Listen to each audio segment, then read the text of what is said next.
Welcome to the world of Microsoft Flight Simulator. In this video, we are going to be taking a look at the recently released DC Designs Concord. Before we begin our review of the DC Designs Concord, I wish to express my thanks to JustFlight for providing me with a copy of the aircraft.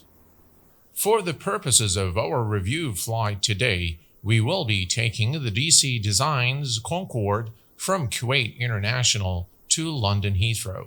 I have had the pleasure of being on board Concorde at the Brooklyn Museum in the United Kingdom. Based on the many videos and pictures I took of the aircraft, I can confidently say that DC Designs has really developed a very authentic 3D model of the aircraft.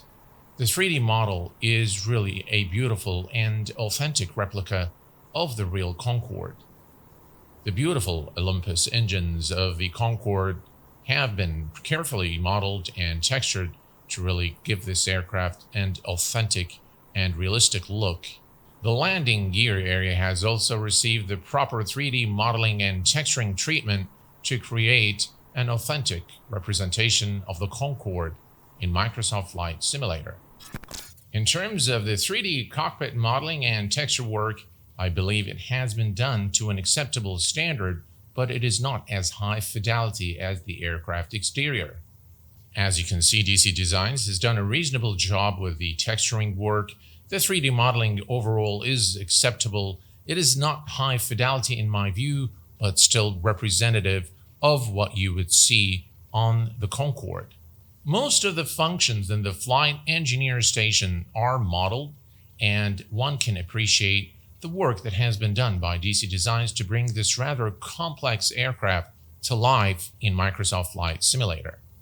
For those of you fond of passenger cabins, you'll be pleased to know that DC Designs has modeled the entire passenger cabin aboard the Concorde.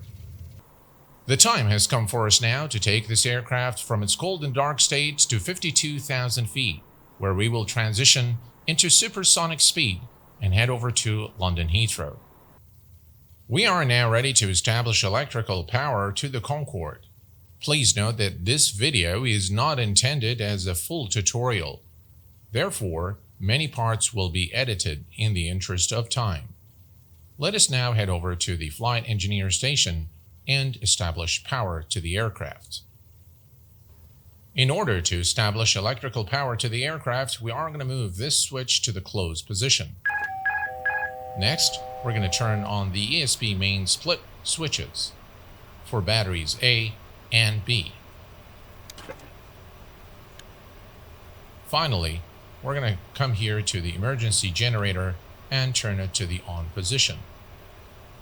Now the Concorde has established electrical power, and all the instruments are now operational. Concorde makes use of INS for navigation. While the device has been modeled to look like the INS device, INS functionality could not be programmed into Microsoft Flight Simulator at this time. For the purposes of our review flight today, I have already loaded the flight plan using the Microsoft Flight Simulator flight planning tool. We are going to head over to the menu, to the position monitor, and enter the reference airport, which in our case is Oscar Kilo Bravo Kilo. Next, we're going to copy the current GPS position and enter it here so that we have iris alignment. This is pretty much everything that we need to do since we've already loaded the flight plan into the flight management computer. If you want to take a look at your performance data, you can click on Performance and click on V1, V-Rotate, and V2. There are no flaps required as Concorde does not have flaps. The transition altitude at Kuwait International is 13,000 feet. And we are now pretty much ready to prep the aircraft for engine start. DC Designs has integrated a fully functional checklist to help you operate this aircraft. For the purposes of our review flight, we will be using the checklist at various stages of our flight. First, let's begin with the before starting engine checklist. First, we're going to make sure that the landing gear is down and in position and the parking brake is set. We're going to also ensure that our inverters are all in the on position. We're going to also turn on the anti-stall system 1 and 2. Next, we're going to turn on our beacon lights, anti-collision lights, and our nav lights. We are now ready to enter the autopilot information. Our initial climb altitude is going to be 24,000 feet. Once established, we will transition into supersonic and climb to our cruise altitude of 52,000 feet. Let's go ahead and set the altitude selector to 24,000 feet. 24,000 is set. Please note that the altitude select button can be pressed in order to change the units to hundreds or tens.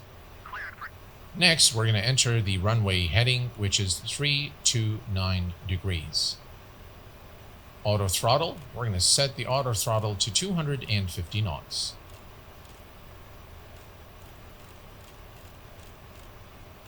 .250 knots is now set. We are now ready for engine start. Starting procedures of Concorde is a little different from what we're accustomed to. We are going to be starting engines number 3 and 2, and then call for pushback. Once pushback is complete, we will start engines number 1 and 4. So let's go ahead and plan our pushback out of our position. Okay, sir. The bypass pin is installed. All doors and hatches closed and all ground equipment is removed. The parking brakes are set. You may lift. Parking brake set. Lifting the aircraft. Alright, so what we're going to do now is we're going to start engine number 3. And we're going to wait for the N2 to rise above 20%. And then we're going to introduce fuel by clicking here on the fuel shut-off valve. Right, 20% N2. And we're going to introduce fuel for engine number 3. Let's go ahead and release the parking brake. Parking brakes are released. Commencing pushback. You can start the engines in sequence. It will start in the sequence. And we're going to wait for the engine number 3 to stabilize and start engine number 2. And again, we're going to wait for 20% of N2 to introduce fuel. And we are now at 20%. And fuel is coming up for engine number 2. And now we'll wait for the pushback to complete before we start engines number 1 and 4.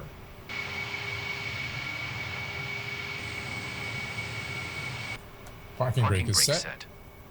Parking brake set. Lowering aircraft.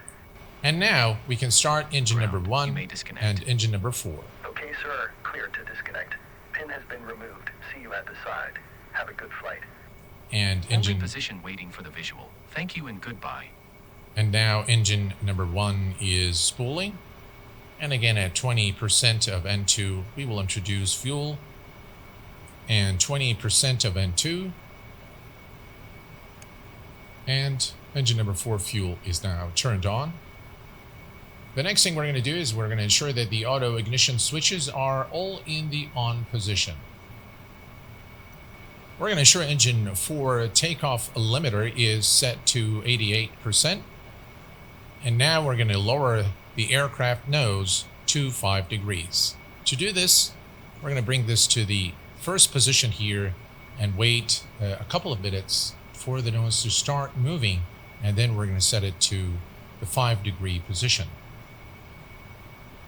As you can see, the nose started moving, and now we can move it to the 5-degree position.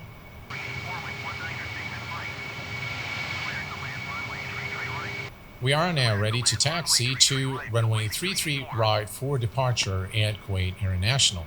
We're going to release the parking brake and head over to the runway.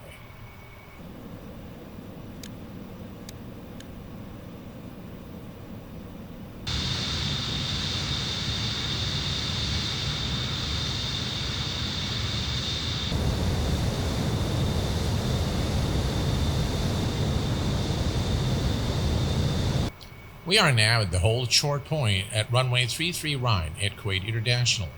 We are ready for takeoff. Let's go ahead and turn on our landing lights.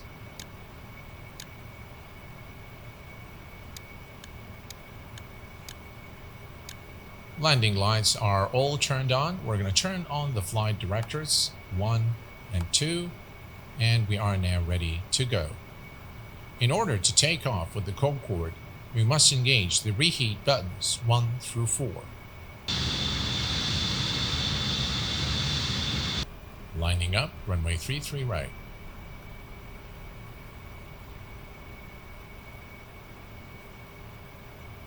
We are now ready to go. We're going to engage the reheat buttons 1 through 4. 1, 2, 3, 4.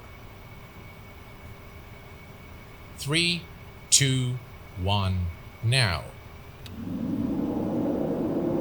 Beautiful sounds as we push the throttle to maximum power with the afterburners now engaged.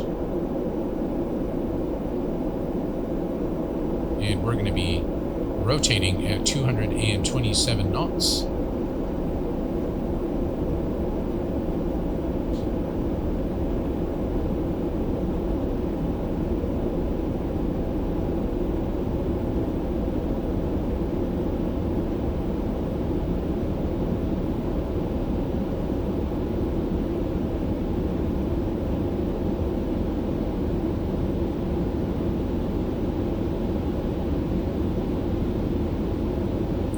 Rotate.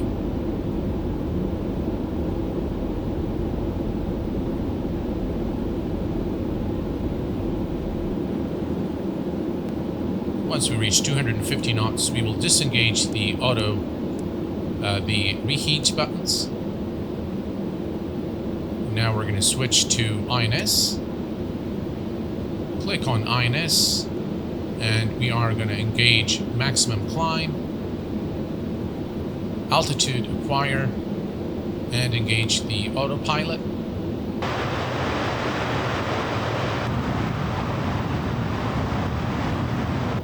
And now we're going to lower, and now we can retract the nose.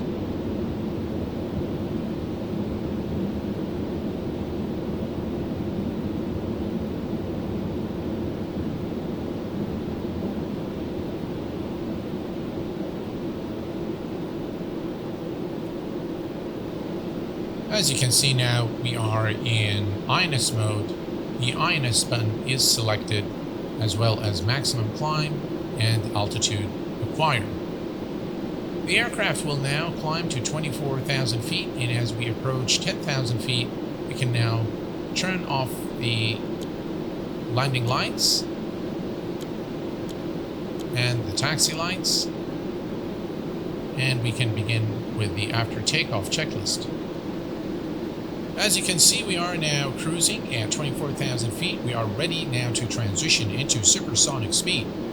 In order to transition into supersonic speed, we need to set our altitude to the cruise altitude, which is 52,000 feet. We then need to engage the reheat for all 4 engines, engine 1, 2, 3, and 4. We are going to disconnect the auto throttle, and now we are going to give it maximum power, and the aircraft should begin climbing with maximum climb engaged and altitude acquired.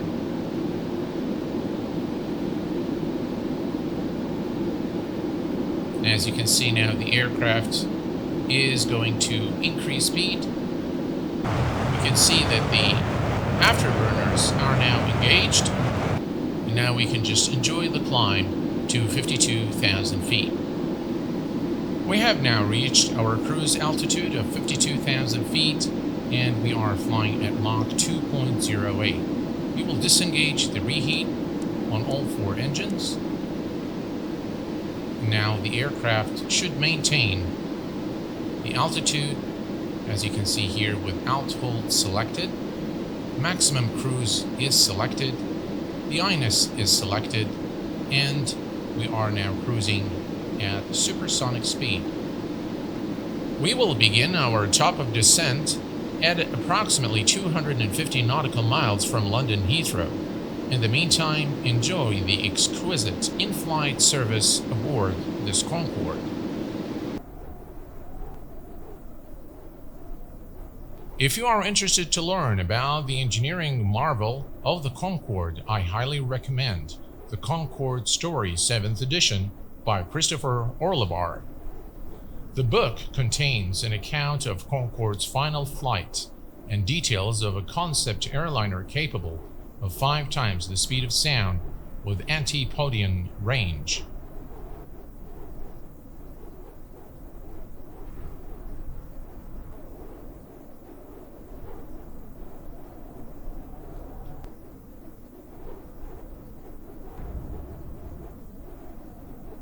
Two hours elapsed, and 1 hour is remaining until we reach London Heathrow. We are currently flying over Bulgaria.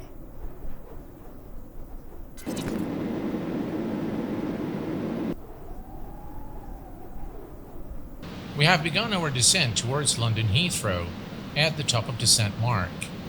In order to descend the Concorde, you need to reset the MCP altitude, hit on altitude acquire, vertical speed, and change the vertical speed using the selector here to 3,000 feet. You also need to set the auto throttle to 350 feet all the way to 15,000 feet and make sure IAS acquire is selected and the auto throttle is engaged. Once this is done, the aircraft will begin the descent, and at 15,000 feet we will reduce the auto throttle speed to 325 knots and then to 250 knots at 10,000 feet. We will now begin our turn towards London Heathrow. We're going to set the heading to heading of 269.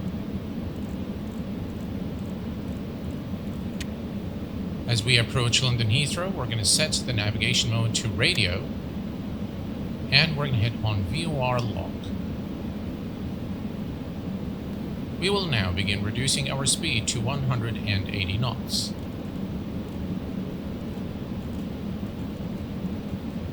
And lower the nose.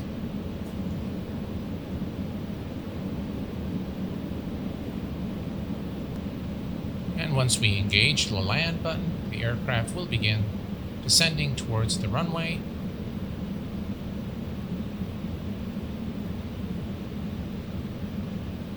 As you can see, we have captured the localizer and the glide slope, and here we are approaching runway 27 left at London Heathrow.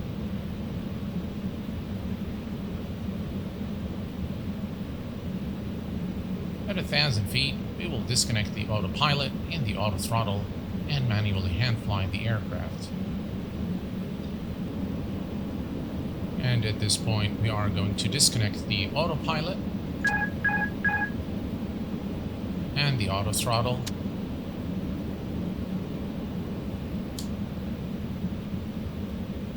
Maintain about 180 knots.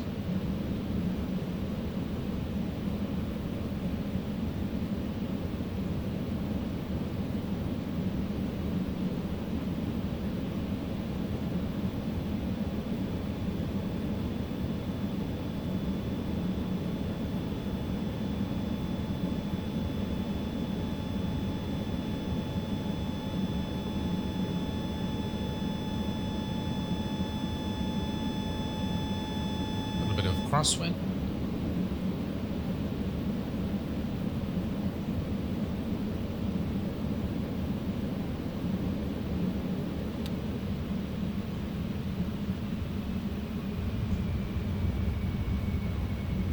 And touchdown.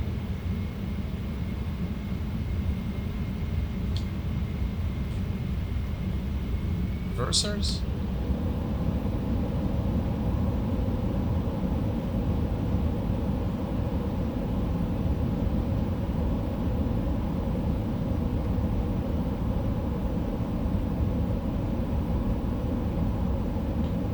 Manual braking.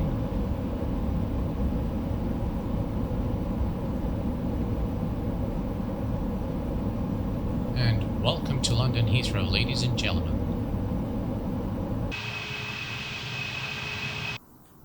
My concluding remarks on the DC Designs Concord is that it is a well-developed aircraft considering the limitations of the Microsoft Flight Simulator SDK. It really excels in its external modeling and texturing, while it really needs more work in terms of the interior texturing and 3D modeling. While the DC Designs is not a study-level simulation of the Concorde, it offers sufficient depth of system simulation to make it an enjoyable and educational ride in Microsoft Flight Simulator. The aircraft is accompanied by a manual that will explain the different systems aboard the Concorde. The manual is not exactly easy to follow, however, it provides for some very useful information. The DC Designs Concord receives the Q8 Pilot Seal of Approval and a final score of 7 out of 10. Well, folks, this brings us to the conclusion of our DC Designs Concord review video. I hope that you found the video insightful, and I hope it helps you make a decision whether this aircraft is for you or not. Until next time, please take care of yourselves and each other, and I will see you all very soon. Thanks for watching, and bye-bye for now.